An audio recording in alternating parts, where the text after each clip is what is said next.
Hello everyone, welcome to my channel. आज जो है हम बात करेंगे डिज़ास्टर रिकवरी के बारे में। मैंने पहले भी डिज़ास्टर रिकवरी के बारे में बात किया है, बट वो एक pilot light stand by pilot light किस्म का डिज़ास्टर रिकवरी मॉडल था। और वो एक स्पेसिफिक कंपनी का मॉडल था कि उन्होंने कैसे इम्प्लीमेंट किया है अपना डिज़ास्टर रिकवरी टेक्निक। आज हम बात करना चाहते हैं कि क्या डिफरेंस है पायलट लाइट और वार्म स्टैंड बाय में। तो अब ये जो टर्म्स है, ये सुन के ऐसे फील होता है कि क्या इनका मतलब है। तो ज़्यादा उसके बारे में टेंशन ना ले। मैं आपको एक्सप्लेन करूँगी कि क्या है वार्म स्टैंड बाय का मतलब और क्या है पायलट लाइट का मतलब। ये टर्म्स यूजुअली AWS में यूज़ होते हैं, but similar kind of terms Google या एज्योर में भी आपको मिल जाएंगे। डिज़ास्टर रिकवरी के यही तरीके बाकी के क्लाउड बेस्ड एप्लीकेशंस में भी यूज़ किए जाते हैं। तो सबसे पहले जानते हैं कि डिज़ास्टर रिकवरी है क्या। अब डिज़ास्टर रिकवरी एक्चुअली एक बहुत ही सिंपल सी चीज़ है। आपका जो एप्लीकेशन इंफ्रास्ट्रक्चर है, अगर वहाँ कुछ इश्यू आ गया तो आप क्या करोगे। तो जो रिक्वेस्ट्स आ रही है आपकी एप्लीकेशन को, वो कहाँ जाएंगी। इंफ्रास्ट्रक्चर ही डाउन है, तो कुछ तो होना चाहिए ना जिसकी वजह से जो रिक्वेस्ट्स आ रही है उनको केटर किया जा सके। तो वो होता है द रिकवरी सिस्टम। तो ये जो है, अब देखिए यहाँ पे आग लगी हुई है, इस इमेज में तो ऐसे ही दिखा रहा है कि आग लगी हुई है। आपके प्राइमरी सिस्टम को अगर आग लग गई तो आप सेकेंडरी सिस्टम या रिकवरी सिस्टम के पास जा सकते हैं, यानी रिक्वेस्ट सेकेंडरी सिस्टम के पास राउट की जा सकती है। इसी चीज को बोलते हैं डिजास्टर रिकवरी। हर बिजनेस में डिजास्टर रिकवरी एक बहुत ही कॉमन फिनोमिना है। इसकी टेस्टिंग भी यूजुअली होती है। आप शायद एज अ डेवलपर या डेवऑप्स इंजीनियर आप इनके ऊपर ज़्यादा काम ना करते हो, जस्ट सपोर्ट करते हो। बट डिज़ास्टर रिकवरी की एक अलग से टीम बैठी रहती है कंपनीज में, who test all the applications if they are DR compliant or not. So DR is a part of business continuity, यानी बिजनेस नॉर्मली चले इसके लिए DR रहना ज़रूरी होता है हर बड़ी कंपनी में। तो डिज़ास्टर रिकवरी तो आप सुनने ही वाले हैं। अब डिज़ास्टर रिकवरी के टाइप्स है कुछ, और ये जो टाइप्स है वो are based on RPO and RTO। अब ये RPO एंड RTO सुन के बहुत ऐसे कॉम्प्लिकेटेड लगता है, बट ऐसा कुछ कॉम्प्लिकेटेड है नहीं। RTO का मतलब है कि कितना टाइम लग रहा है प्राइमरी सिस्टम से सेकेंडरी सिस्टम जाने में, उसको बोलते हैं RTO। और RPO है, उसका क्या मतलब है, पॉइंट ऑफ रिकवरी, यानी कौन सी पॉइंट तक रिकवरी पॉसिबल है, यानी कुछ डेटा लॉस चलेगा क्या, या कुछ अवेलेबिलिटी का लॉस चलेगा क्या। That is called RPO। अब ये जो डायग्राम है, इसमें सारी स्ट्रेटजीज बताई गई है डिजास्टर रिकवरी की, कि कोई भी कंपनी इन चारों में से कोई भी स्ट्रेटजी यूज कर सकती है। उसमें से जो पहले तीन हैं उनको बोला जाता है एक्टिव पैसिव स्ट्रेटजीज, और ये जो चौथी है उसको बोलते हैं एक्टिव एक्टिव। अब इसका मतलब क्या है। एक्टिव पैसिव का मतलब है कि प्राइमरी रीजन जो है, यानी प्राइमरी रिसोर्सेज जो है वो एक्टिव रहेंगे, बट सेकेंडरी रिसोर्सेज पैसिव रह सकते हैं, यानी they can not respond to the request similar to the primary region. तब उस स्ट्रेटजी को एक्टिव पैसिव स्ट्रेटजी कहा जाता है। जब multi site active active strategy use करते हैं तो दोनों रीजन्स, प्राइमरी एंड सेकेंडरी, दोनों रीजन्स सिमिलर लोड के साथ अच्छे से चल सकते हैं। यानी प्राइमरी रीजन को अगर कनेक्ट करो तो भी चल सकता है, और डिजास्टर के केस में सेकेंडरी रीजन को कनेक्ट करो तो भी ऑलमोस्ट रियल टाइम में रिक्वेस्ट केटर हो सकती हैं, चाहे मिलियंस ऑफ रिक्वेस्ट हो। अब जैसे जैसे डिजास्टर रिकवरी की स्ट्रेटजीज इम्प्रूव होती है, वैसे वैसे कॉस्ट भी इम्प्रूव होता है। तो एक्टिव पैसिव की जो है कॉस्ट थोड़ी कम रहती है, बट एक्टिव एक्टिव की थोड़ी ज़्यादा रहती है।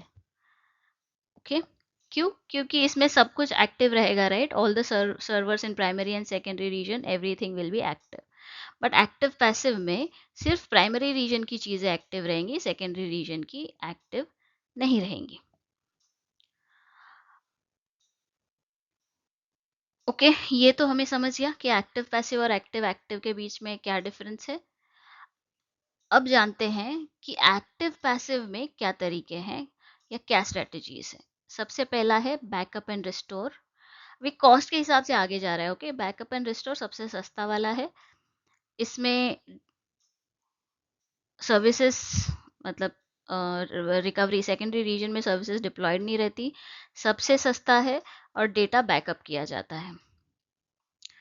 फिर उसके बाद आता है पायलट लाइट, थोड़ा महंगा रहता है वो बैकअप एंड रिस्टोर से।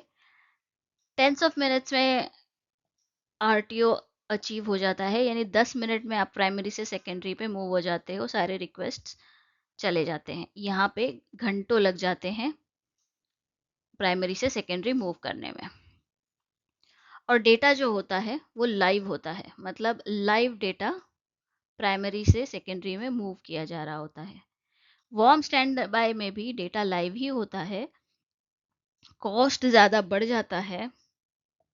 सेकेंडरी रीजन में सर्विसेज रन हो रहे होते हैं बट रेड्यूस्ड कैपेसिटी पे। अब रेड्यूस्ड कैपेसिटी यानी अगर मान लीजिए प्राइमरी रीजन में 10 EC2 इंस्टेंसेस है, तो सेकेंडरी रीजन में 4 या 5 EC2 इंस्टेंसेस ही डिप्लॉय किए जाएंगे in warm stand by mode.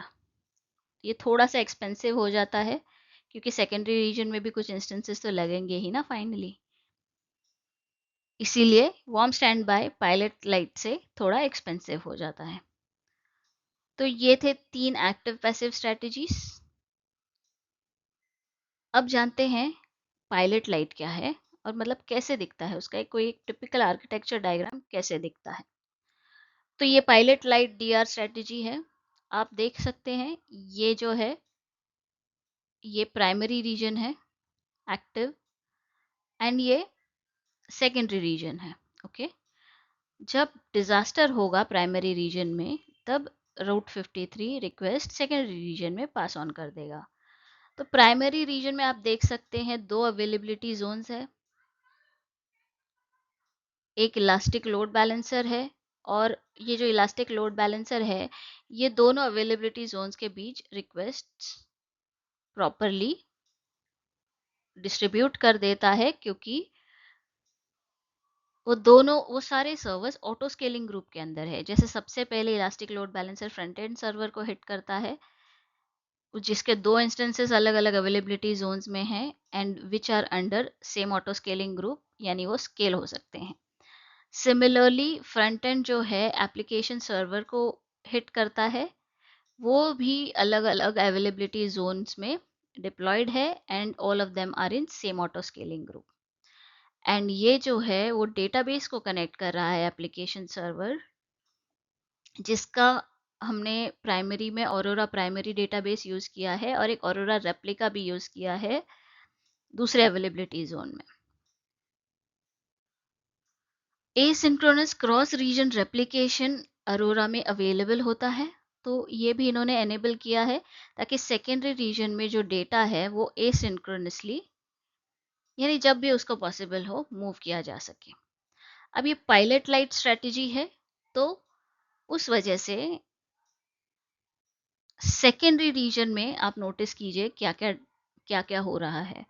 Again similar system है, फ्रंट एंड सर्वर्स है, ऑटो स्केलिंग ग्रुप है, एप्लीकेशन सर्वर्स है, बट ये सारे सर्वर्स रनिंग नहीं है, इसीलिए देखिए उसको ग्रे आउट करके रखा है। सो ये होता है pilot light disaster recovery strategy, where servers are available in the recovery region, that is secondary region. The servers are available, but it will take some time to move from primary to secondary, because you will have to start these servers so that this secondary region can cater to your requests, right? So ये है pilot light D R strategy. अब आगे देखते हैं warm stand by DR strategy.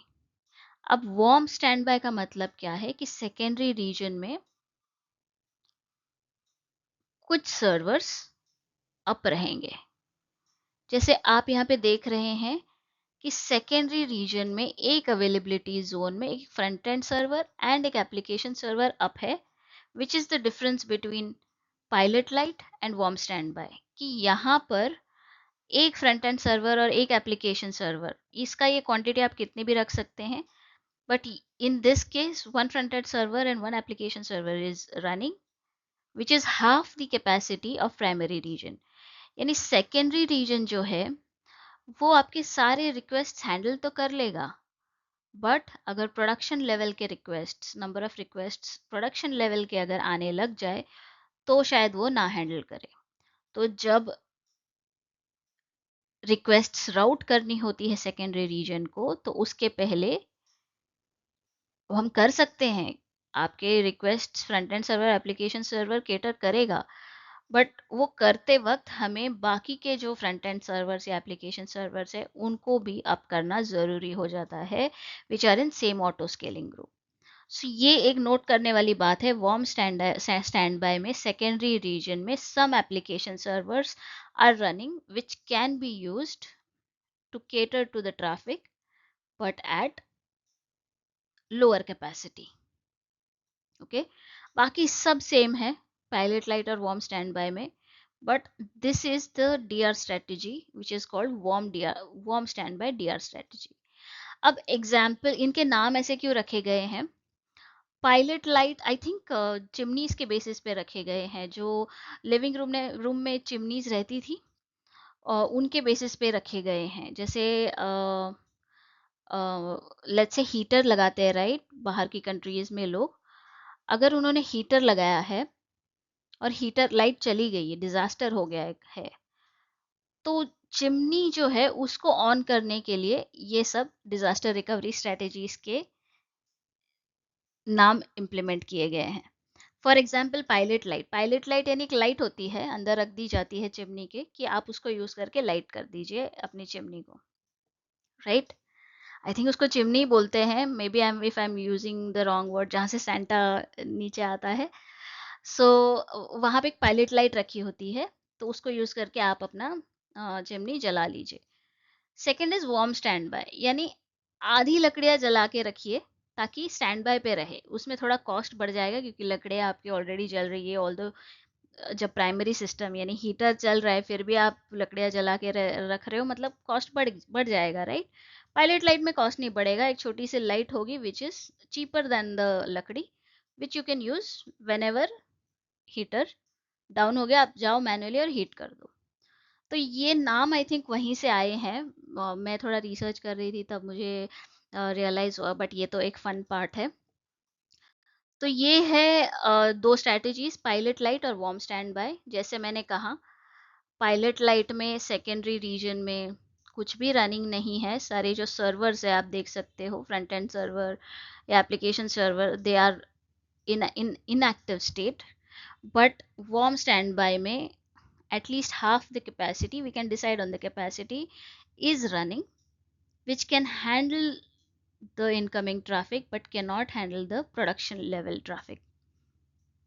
So ये थी दो disaster recovery strategies.